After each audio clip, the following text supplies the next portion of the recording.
Triple H has addressed Brock Lesnar on ESPN. What's next for him? Have you met Brock? I have not met Brock. Whatever the hell he wants. That's it, right? When you're Brock Lesnar, you sort of can. When that music hits and you walk down that aisle, doesn't matter where he is. He sort of does what he wants to do. So we're thrilled to have the Beast back. We hit him up and said time to come home, and he was into it, and here we are.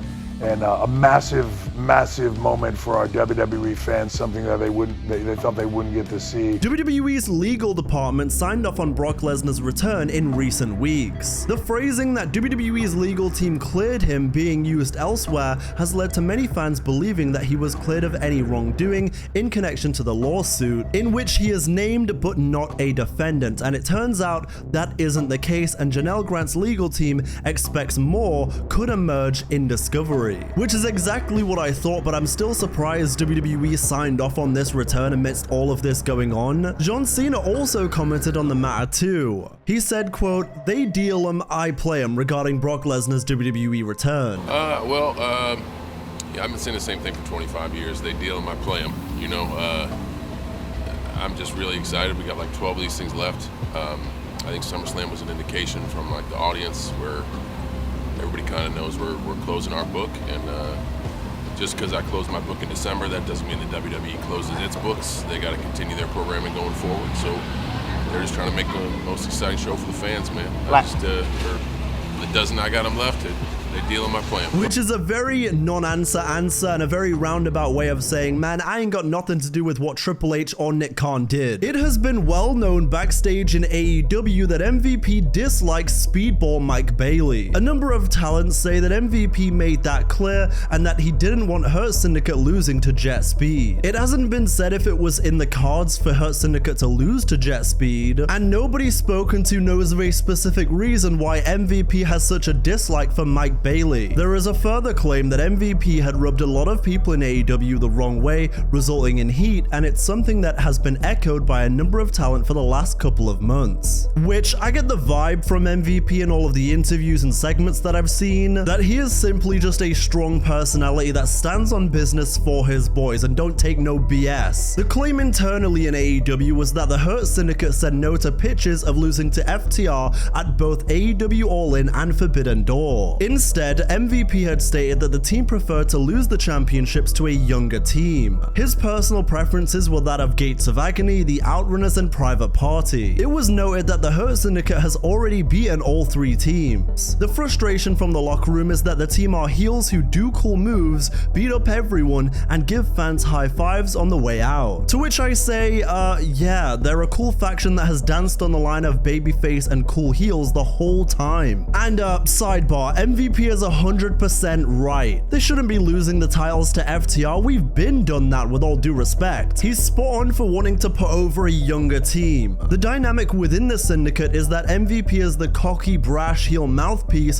while Shelton and Bobby are the more lovable tweener duo. Because the crowd equally can boo them for their heel work, but also cheer them because who doesn't love Shelton Benjamin and Bobby Lashley? Blast them, guys.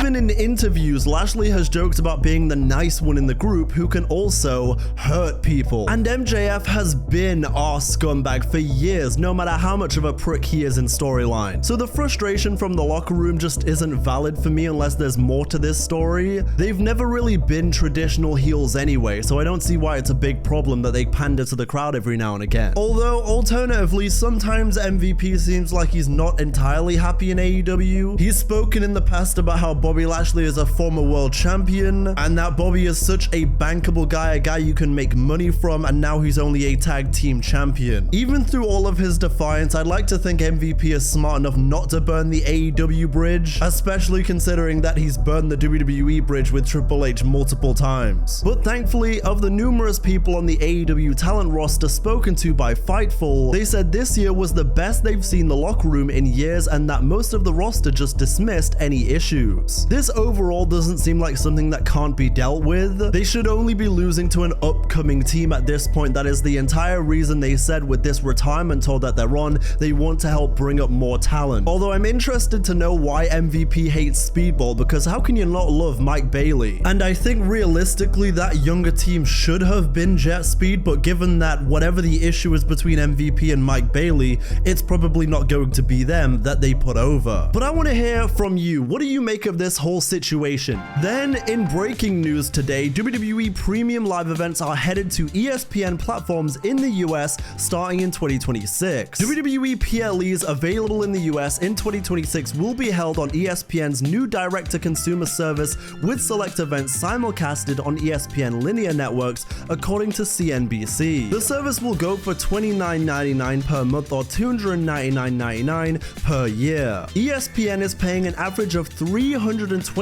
million per year on a 5-year deal for WWE PLEs beginning next year. Peacock had previously paid $180 million per year over a 5-year deal. Also, via CNBC, SmackDown in the US will continue to air on USA Network and stream on Peacock till 2029. Which, I mean, ain't none of that affecting a bruv like me. Everything is still on Netflix and that's gonna stay the same way, so. But I feel sorry for you, America. You're now having to pay so much more money just to keep up with WWE alone. Long gone are the heydays of the WWE Network where it was only $9.99. But hey, there's always plenty of ways to watch wrestling. For legal purposes, that was satire. I don't even like wrestling, actually. It was also revealed via Andrew Baydala, TKO has plans underway to introduce more 2-night pay-per-views in the future. Survivor Series 2026 and the 2027 Royal Rumble are at the top of the list to turn into the 2-night format, with Money in the Bank possibly in the mix also. Which, I don't mind the idea of the Royal Rumble going 2 nights. I actually think it made way more sense than SummerSlam, but SummerSlam did it next and it worked well. A Royal Rumble match in each main event on each night makes so much sense. Although I will miss the idea of having a Royal Rumble open and close the shows. Survivor Series, the only way I'd want to see that work on a 2-night format is if they brought back the traditional Survivor Series tag matches. That way you can have that format and also have War Games on one of the nights as well, but then you risk overbooking the hell out of that show. Then, via the Rich Eisen show, Seth Rollins thanked everyone who played a small role in his ruse. Here we are 3 weeks later. Nobody went to the dirt sheets or the news, so we're safe. Thank you, Rue. Thank you, Miss Joy.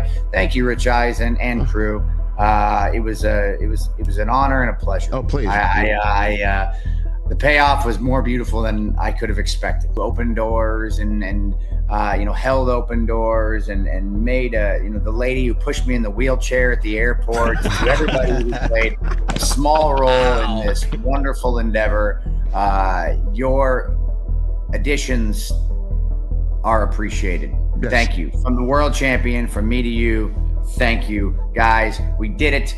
This is for the people, not just me. It's for the people. Rollins also said Becky Lynch was an unwilling participant in the ruse. He says that she was very upset with him for making her lie to all of her family and friends that he was legitimately injured. He also went ahead and told his daughter Rue that daddy's gotta pretend boo-boo and to keep it on the low in the name of kayfabe, to which she immediately went ahead and told her preschool teacher all about it. It was a fun little game. I told her, look, daddy's got a pretend boo-boo, let's put it that way, for the next few weeks. So let's just keep that on the low, Okay. First thing she did is went and told her preschool teacher, Miss Joy. First thing she did, immediately. No way. And then, of course, she had to tell me that she told Miss Joy, and then she had to give me the classic, nana boo-boo, I told Miss Joy. And I'm like, how am I supposed to live my life? How am I supposed to get this through? Okay, come on, focus. Kayfabe, young Rue, kayfabe. These damn kids, all they care about is flips, destroy us, and killing our business. Then, as I mentioned in yesterday's video, Karrion Kross and Scarlett Bordeaux's contracts with WWE expired this weekend, and no new deal has been offered to the pair. Which is a damn shame. I can't believe WWE is going to let someone go who actively the crowd is chanting and cheering for. But like I also said, they're both going to be just fine wherever they end up. And this also comes just as we reach the 3-year anniversary of Karrion Kross's initial SmackDown return in 2022. It isn't, is it? Back McIntyre assaulted and ambushed and Pat, that can't be, is that Karrion Kross? Was that? Yes! Karrion Kross is back! Karrion Kross, a former NXT champion, has returned! And there's Scarlett!